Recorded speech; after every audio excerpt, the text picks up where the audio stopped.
Yo creo que los conocimientos que uno tiene no sirven para nada si uno no los tiene. Yo creo que todo lo contrario, mientras uno más comparte, más satisfacción personal le da.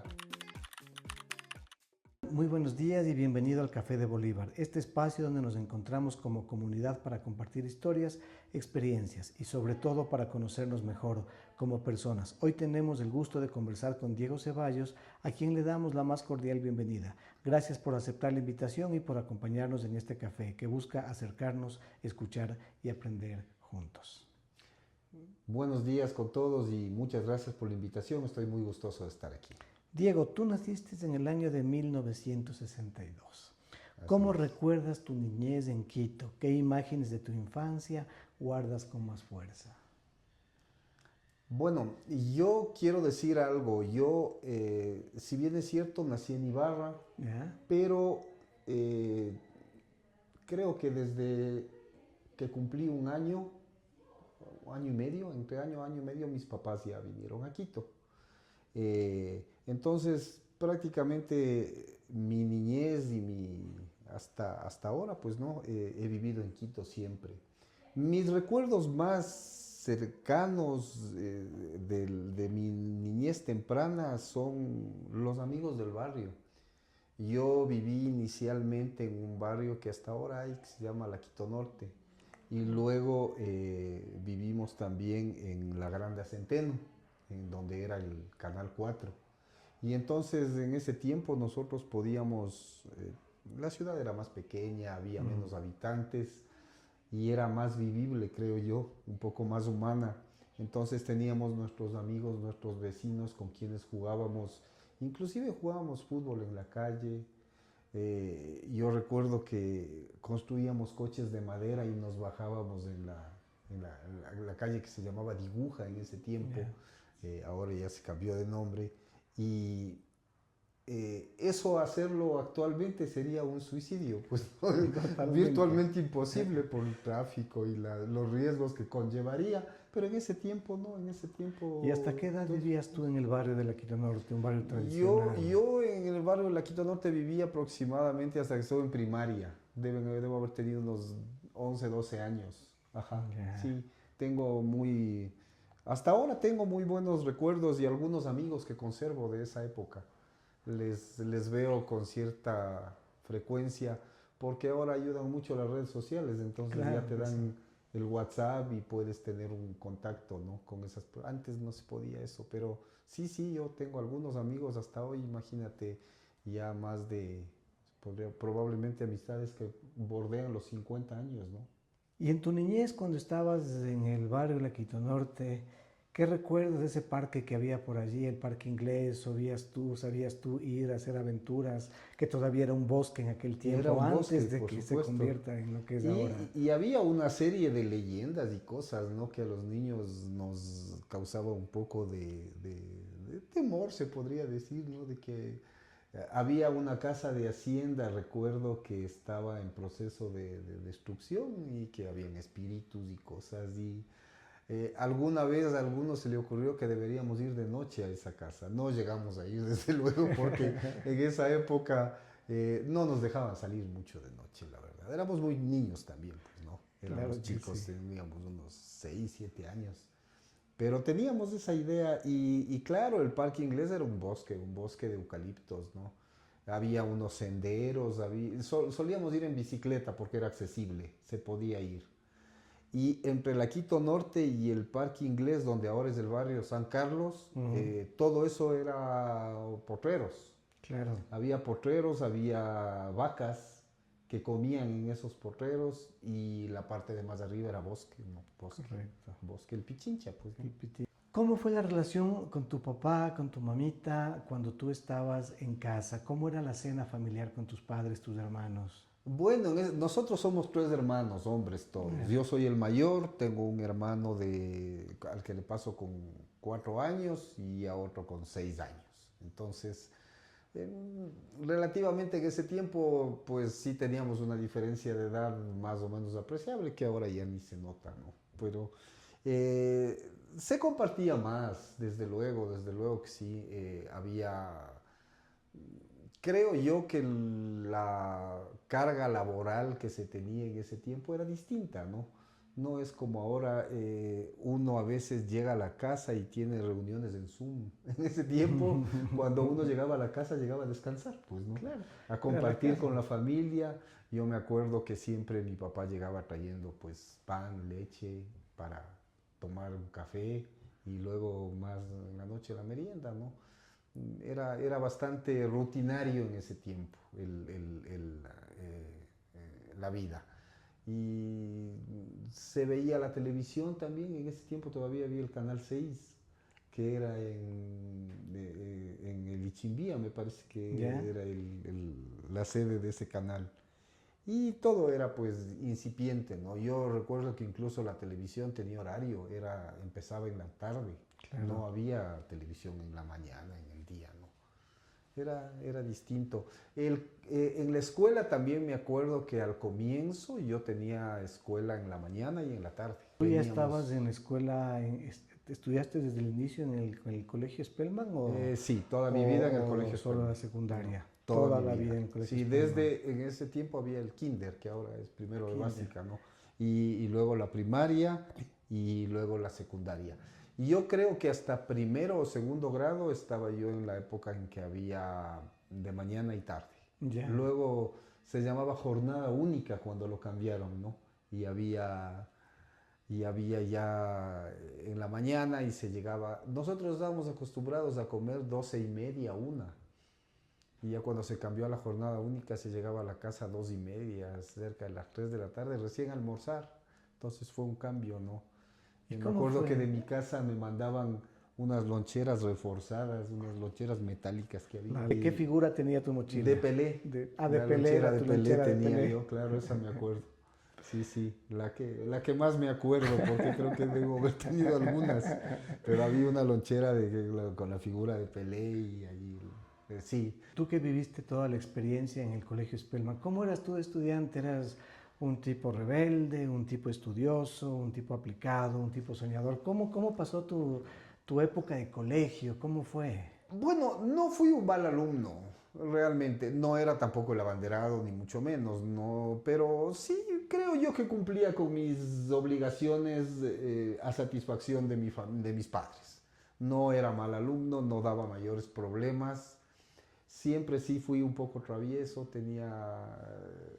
hacíamos travesuras, hacíamos cosas con los mismos amigos, ¿no? Ya.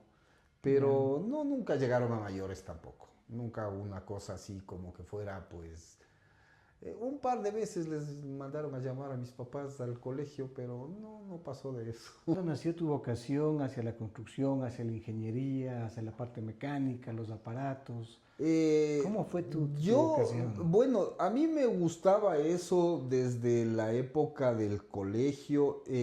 Yo me acuerdo que había una mecánica cercana a mi casa del señor Lothar Ranft.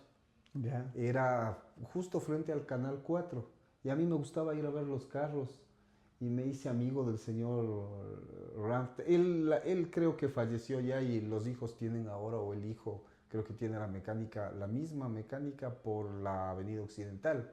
Ya. Pero originalmente esta mecánica era en la Grande Centeno.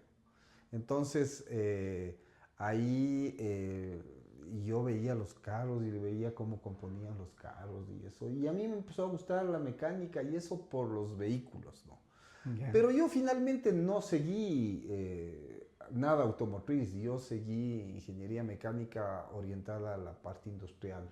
Claro. Entonces aprendí pues ya más bien cosas que hay en las fábricas y eso, ¿no? Pero inicialmente mi gusto fue los vehículos. Así nació. ¿Dónde estudiaste tú la carrera de ingeniería mecánica? Y yo estudié ingeniería mecánica en la ESPE, en la Escuela Politécnica del Ejército, Cuando todavía era acá en Quito por el Hospital Militar, cuando era supongo. en la Avenida Colombia, atrás del Hospital Militar, exactamente. Sí. Después estudié también ingeniería industrial en la Politécnica Nacional. Eso era en la Facultad de Ingeniería Química y era posgrado. Se recibían clases las noches y los sábados.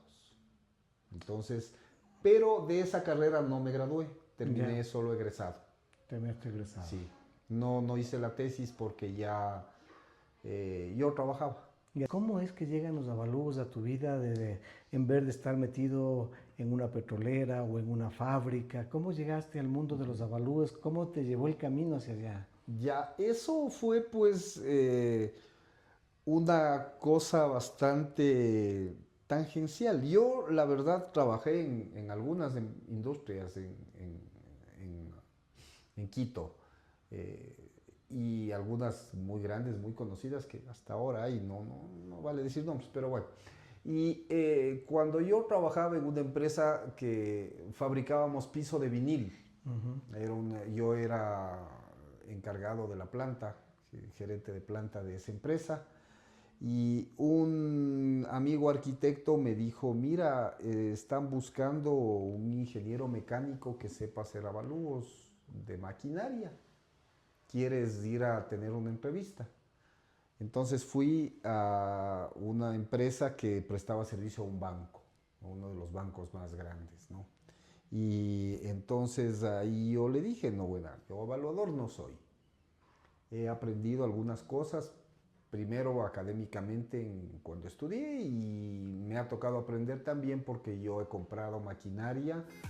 Justo nosotros compramos una máquina que fabricaba barrederas de PVC. Y con la compra de la máquina, yo recuerdo que me mandaron de la empresa a seguir el curso para aprender a operar la máquina en Estados Unidos, porque era maquinaria. No era como ahora que hay un mundo de máquinas chinas. Ahora, antes eran americanas las máquinas. Entonces, yo me fui, justo había regresado de eso, ¿no? Y ahí en esa instrucción o esa formación acerca de esta máquina, enseñaban algunas cosas interesantes, no solo la operación de la máquina, sino cómo sacarle partido, cómo hacer negocio, cuánto cobrar por el producto. Y ahí me decían que uno debe tener de la máquina utilidades de acuerdo a la inversión que tiene. Y ese es uno de los modelos de valoración justamente que se usan, el modelo de la renta, ¿no? Correcto. Por ejemplo, cuando uno compra, pasando a la parte inmobiliaria, un departamento para arrendarlo, esa es una inversión que uno hace como poner una póliza, ¿no? Que uno en el banco cada tiempo le dan los intereses de esa póliza. Aquí uno tiene una inversión en un departamento y uno cobra los arriendos. Y Correcto. esas son, es un Las símil, ¿no? regalías, claro. Eso me enseñaron ahí, entonces yo le explicaba un poco a la persona que me entrevistó y le dije, eso sirve para valorar maquinaria. Ah, me dijo, entonces usted sí sabe. Necesitamos que nos ayude porque la persona que hace avalúos para nosotros no es profesional. Y el banco, al principal banco al que le damos servicio, nos ha exigido que la persona que haga los avalúos tiene que tener título de ingeniero mecánico. En ese tiempo no se calificaban, cualquiera podía ser evaluador. Y inclusive yo recuerdo que en la función judicial la mayoría de evaluadores eran los mismos secretarios de los juzgados, ¿no? Y bueno, se hacían los avalúos también para el ámbito bancario, para el ámbito de seguros, por personas que no tenían ni la profesión que se pueda decir que se asimile al tipo de avalúo, peor todavía los conocimientos. Lo que hacían es sí tener mucho ingenio para tratar de buscar cuánto podía valer una propiedad. En algunos de los casos es evidente, ¿no? Por ejemplo, los precios de los vehículos. Siempre más o menos la gente sabe pues cuánto cuesta un carro. Cuánto cuesta un departamento, una casa hasta cierto punto. Pero en la parte, por ejemplo, rural, ¿cuánto cuesta una hacienda? Si te dicen la hacienda vale 10 millones, 5 millones o 3 millones, uno dice, sí, eso ha de ser. Y eso dio pie a que en los bancos hayan avalúos mal hechos. Y como muchas de las personas que eran propietarios de esos bienes vieron que les daban créditos excesivamente altos por sus propiedades, decidieron no pagar y que si les embargan, dar la propiedad en dación en pago. Con eso se extinguía la deuda y las personas habían vendido al banco a muy buen precio su propiedad. El banco tenía el problema de tener que vender, rematar, promocionar, y por eso se crearon esas inmobiliarias paralelas adscritas a los bancos. Ya. Pero llegó un momento en la época de la dolarización y de la crisis bancaria cuando se empezó a desnudar este problema, ¿no? De que habían avalúos mal hechos y con... El problema también era que los avaluadores eran empleados de los bancos y eran objeto de presiones y de amenazas, ¿no? Tienes que poner tanto porque este avalúo es para una persona a llegar al banco, es una persona que es muy importante y nosotros tenemos que estar en buenas relaciones con él, con la empresa que él representa, lo que sea, y tienes que ponerle tanto de la valoración. Y eran presionados y eso. Entonces, al final de la historia, todo eso cayó en que muchos bancos prestaron más dinero del que debían prestar. Se creó la Agencia de Garantía de Depósitos, no sé si algunos de ustedes se acuerden. Sí, lo recordamos. Y esa agencia para lo que se creó fue para negociar todas las propiedades y con eso pagar Usuarios. a los ahorristas, ¿no? Ahorristas y las personas que depositaron sus dineros en los bancos. A algunos creo que sí les pagaron y a otros lastimosamente pues perdieron sus inversiones porque los bancos no pudieron responder. Entonces, a raíz de eso, aunque sea un poco tarde, la superintendencia, primero fue la de compañías y luego la de bancos, decidieron que en primer lugar los evaluadores debían ser personas externas, es decir, gente no vinculada ni al cliente ni al banco, lo cual me parece que es lo más razonable, que sea independiente, ¿no? Que la opinión sea sin ningún sesgo, ni a favor de la institución bancaria ni a favor del cliente. Y a que cumplan ciertos requisitos. Y los primeros requisitos eran bastante, si se quiere, bastante poco relacionados con la valoración. Por ejemplo, la superintendencia de bancos pedía que no tenga cheques protestados, que tenga un buen manejo financiero. No importa que no sea buen evaluador, pero que tenga su historial crediticio limpio y esas cosas. Que sí es importante, pero no es lo fundamental. Pues lo fundamental debían haber exigido un cierto conocimiento académico. Y eso no se pedía. No se pedía en absoluto. Nada. A duras penas, creo que bueno, y eso porque sea profesional, le pedían el copia del título. Pero lo demás era cuestiones relacionadas con el historial crediticio y el historial financiero que tenga la persona. Y así se empezaron a calificar los primeros evaluadores, ¿no? De hecho, la superintendencia de compañías ni siquiera discrimina a los evaluadores. Si tú eres evaluador de la superintendencia de compañías, tú puedes valorar lo que sea. Desde propiedades, obras de arte, intangibles, maquinaria, vehículos, propiedades rurales, en fin, lo que se ofrezca. Y bueno, tú, de nuestras referencias, tú has hecho más de 14.500 valoraciones, Sí, que es una gran cantidad de valoraciones. ¿Qué significa para ti ser el hombre que le pone el precio a las cosas? Bueno, en primer lugar es una responsabilidad que al comienzo creo yo que es intimidante, porque de uno dependen muchas cosas y por cantidades de dinero que uno ni siquiera podría imaginarse que pueda tener, ¿no? Por ejemplo, te cuento, hace un momento hablábamos de que estuve yo el fin de semana trabajando en el Oriente. Me tocó ir a hacer un avalúo de un rig. Rig es un un taladro para perforación petrolera que hace un trabajo que se llama workover para mejorar el pozo en definitiva. El aparatito este cuesta alrededor de 8 millones de dólares. Y yo nunca creo que pueda llegar a tener un patrimonio de esa cantidad de dinero, ¿no? Y son 3 rigs que hay que valorar, de los cuales llevo hechos 2, me falta uno. Son 25 millones de dólares casi. Claro. Imagínate. Es un montón. Es un montón de plata. Y si te dan o no dan el crédito, depende en un cierto porcentaje, no digamos totalmente, pero sí depende en un cierto porcentaje de los informes que yo presento. Entonces sí es un trabajo de alta responsabilidad que en su principio, como te conté, es intimidante, ¿no? Pues, Claro. pero yo llevo trabajando desde el año, formalmente desde el año 97 en esto. A mí me contactaron desde el año 94, pero hacía avalúos muy esporádicos, eran trabajos que salían cada tiempo, así, unos 3 meses me volvían a llamar, así. Desde el año 97 sí trabajaba más en serio, digamos, en esto. Y de hecho llegó un momento en que a mí me tocó decidir, porque yo, como te conté, trabajaba en mi profesión en la parte industrial. Y conversando con mi esposa, le dije, mire, yo ya no puedo hacer las dos cosas. Ya me están llegando muchos trabajos y claro, esto es independiente, yo no voy a tener ningún beneficio ni ninguna vinculación. A mí me dan un trabajo, hago el trabajo y me pagan por eso, nada más.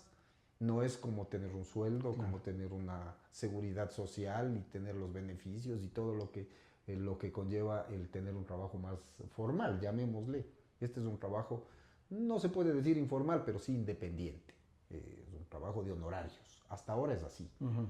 Entonces, bueno, dada la carga de trabajo y todo eso, yo decidimos en mi casa con mi esposa, mis hijos eran todavía niños en esa época, y decidí que sí, que iba a trabajar independiente y desde esa época lo he hecho así. Doy servicio aproximadamente a unos 5 o 6 instituciones financieras. Si no es por el un lado, es por el otro, felizmente. Y entonces así fue mi inicio, como te digo, ya más de 20 años. Más de Eso, 20 ¿no? años. Sí. Y luego cuando llegaste ya como conferencista, formador y que has acompañado a varias generaciones y has formado a varios peritos, así como a evaluadores inmobiliarios también, ¿qué es lo que más disfrutas de tú de enseñar? A mí me gusta contribuir a que la valoración se haga técnicamente. Créeme que eso ha sido una especie de obsesión para las personas que formamos inicialmente la Asociación Ecuatoriana de Peritos Evaluadores, la EPA. ¿Ya?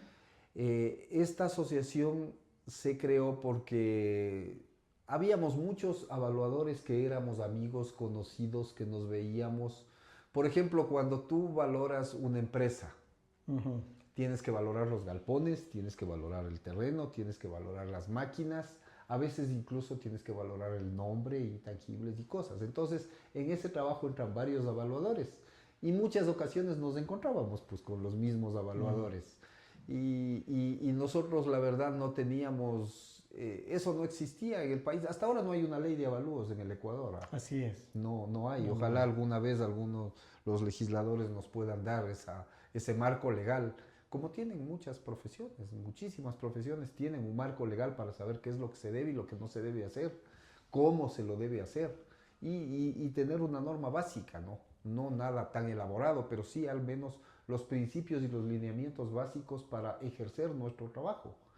Entonces, nosotros iniciamos justamente, nos reunimos un grupo de evaluadores, algunos como digo conocidos, otros que se conocieron en el camino, y esta asociación tiene más de 100 miembros. Entonces, uno de los objetivos de la EPA fue la capacitación. Y se hacían cursos, se traían inicialmente, porque aquí no había, se traían profesionales y capacitadores, me acuerdo, de Colombia, de Perú, de Argentina,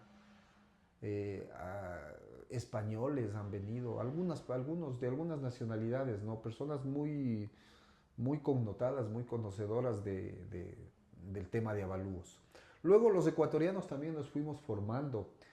Hay unos congresos que los hace la UPAV, la Unión Panamericana de Asociaciones de Evaluación. La EPA es miembro de esa institución, que agrupa a todas las asociaciones de evaluación de los países latinoamericanos. Se incluye Estados Unidos, España. Y entonces esa institución hace cada año un congreso que justamente hoy en Quito va a ser desde el día 23 al 25 de diciembre en un hotel de aquí de Quito, Ya. Hotel Go. Van a venir algunos conferencistas y se van a dar algunas ponencias en este evento. Es la primera vez que se hace en el Ecuador, pero se hace cada año en diferentes países. El año anterior fue en Chile, antes de Chile fue en Costa Rica y antes de Costa Rica fue en Panamá, ha sido en México, en Colombia, en Perú. Es la primera vez que va a ser en el Ecuador. Ya prácticamente el congreso está organizado, se están terminando ya los últimos detalles del congreso y entonces ahí uno se va formando cuando asiste a esos congresos. Yo he asistido a algunos, he presentado ahí ponencias, he llegado a ganarme algún premio por ahí, pero sobre todo lo que te permite es desarrollar proyectos propios y aprender de los demás, de las otras ponencias que presentan. Correcto. Entonces eso te permite enriquecerte académicamente y yo creo que los conocimientos que uno tiene no sirven para nada si uno no los comparte, si no los aplica en primer lugar a su trabajo y no los comparte con los demás. Aquí ha existido en algunos casos un poco de celo profesional que creo que se va evolucionando. Yo digo algo, Dios da trabajo a todos. Entonces no es necesario el tratar de ser mezquino con eso. Creo yo que todo lo contrario, mientras uno más comparte, más satisfacción personal le da. Y créeme que a mí algunas ocasiones inclusive me ha dado ingresos, porque muchos de los alumnos ven que su profesor conoce, sabe eso, y cuando tienen algún trabajo me recomiendan. De hecho, a mí me han recomendado algunos trabajos, varios trabajos, los mismos alumnos que he tenido. La EPA hace un diplomado solo de avalúos, ¿no? Tiene, creo que 6 o 7 módulos de diferentes tipos de avalúos, de diferentes cosas. Hay metodologías. Hay primero, pues, los enfoques, ¿no? Que son 3. Costo, renta y mercado. Dependiendo de los insumos que tú utilices para valorar, se aplica uno u otro enfoque. Y esos enfoques también tienen a su vez metodologías, dentro de cada enfoque diferentes metodologías. Entonces estos módulos van desarrollando cada metodología y te van enseñando cómo se aplica, cómo se hace, cómo se consiguen los referentes, hasta inteligencia artificial enseñan. Entonces sí, es importante como te digo, el compartir y el formar evaluadores para que eso eleve el nivel, pues, de nuestra profesión. Si tuvieras que enseñar una sola lección de vida, no de peritaje, sino de vida, ¿cuál sería? Una lección de vida. Una lección de vida que le tendrías que dar a todos aquellos que han sido tus estudiantes, a todos aquellos que han sido tus clientes, un mensaje que tú les darías a ellos, de tu vida, de tu esencia, de lo que has aprendido, de lo que la vida te ha dado. Bueno, yo creo que la honestidad, el sembrar buenos principios y buenas prácticas en el trabajo que uno hace. Porque a la larga eso se revierte en el éxito profesional. Si tú haces un trabajo honesto, así no sea técnicamente perfecto, pero que se den cuenta de que tú trabajas de manera honesta, creo que ese es el camino más importante para llegar al éxito. Creo yo que eso es lo más importante. Y en lo personal, han pasado el tiempo, han pasado varios días, varios meses, varios años. ¿Qué sueños todavía le quedan a Diego en lo personal de cumplir o qué es lo que tú quisieras hacer ahora en tu vida? Bueno, yo créeme que con mi trabajo me siento realizado. ¿Ya? Me gusta mucho mi trabajo y creo que ha sido... Créeme que es una suerte. Cuando uno encuentra la actividad que le llena y que le gusta y la ejerce, es una satisfacción personal muy grande. Yo, por ejemplo, me pongo a pensar y digo, hay ciertas cosas que uno de repente podía haber sido bueno y nunca tuvo la oportunidad. ¿Cómo sabes tú que pudiste ser un buen golfista? Si Claro. nunca has cogido un palo de golf, ni le has pegado a una pelota, ni sabes si puedes hacer un hoyo en uno. No, nunca lo pudiste saber. Y yo, en cambio, tuve en mi vida esa ventaja de que llegué y caí en un mundo donde me siento confortable, me siento cómodo y me gusta. Yo he querido transmitir eso a mis hijos, pero ellos no, ellos tienen otra, otras inclinaciones. Claro. Mi hijo mayor, él es ingeniero civil Ya. y él le gusta la geotecnia. Tiene un posgrado en geotecnia y trabaja en eso. Y mi hijo menor, tengo solo 2 hijos, él es economista y ahora es experto en análisis de datos. Trabaja en una empresa de seguros haciendo análisis de datos. Entonces, ninguno creo yo que va a dedicarse a la valoración. ¿Quién No, sabe con el tiempo? ¿quién sabe después? sabe? Las dos profesiones son probablemente afines, no Afines, tan podrían divorciadas, llegar. pero ellos no están centrados en la parte de valoración. Pero a mí sí me gusta mucho el trabajo que yo hago, me gusta mucho la parte académica, enseñar lo que he aprendido, sea poco o mucho, yo creo que es bastante, porque son muchos años. Son muchos Y uno va años. aprendiendo, créeme que de gota en gota se llena el vaso, ¿no? Ujú. Poquito, poquito, poquito, y muchos de esos aprendizajes son en trabajos que se hacen. A veces uno no sabe cómo salir, le consulta a un amigo, a un colega, ve esto, ¿cómo crees que puede ser por aquí? No hay en el Ecuador mucha formalidad en la parte de valoración, no había. Ahora poco a poco incluso se tienen ya libros, textos. Hay compañeros ecuatorianos que han escrito libros que sirven para que se formen. Yo de hecho también soy coautor de un libro Ya. con unos compañeros extranjeros, porque aquí en el Ecuador es difícil publicar, al menos cuestiones técnicas. No hay pues el suficiente mercado como para invertir tú Ujú. en hacer un libro, ¿no? Pero algún compañero mío sí se lanzó y tuvo éxito. Es arquitecto Gonzalo Estupiñán, él tiene un libro que ya, bueno, no ha ido reeditándolo ni actualizándolo, pero en su momento lo escribió y tuvo éxito el libro de él. Tuvo un cierto éxito relativo. Entonces, creo yo que eso es como, Esto es la como felicidad. la felicidad. Eso es lo que dice, no sé quién lo dijo, pero todos deben haber oído que hay que en la vida eh, sembrar un árbol es primero, creo, Ujú.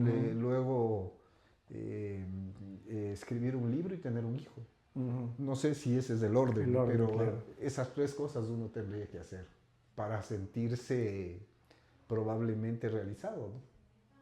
Entonces, bueno, por ahí vamos. Perfecto.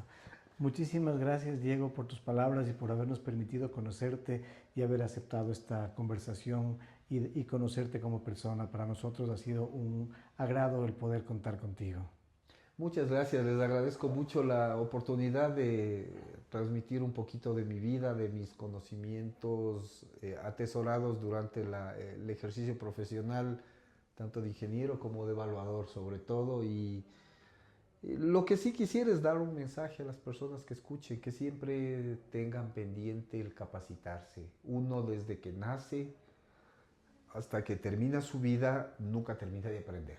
Entonces, es muy importante que en cualquier ámbito de la vida, en cualquier actividad que uno haga, aprenda a que preguntar, entrar a un curso, capacitarse es el camino o parte del camino al éxito profesional.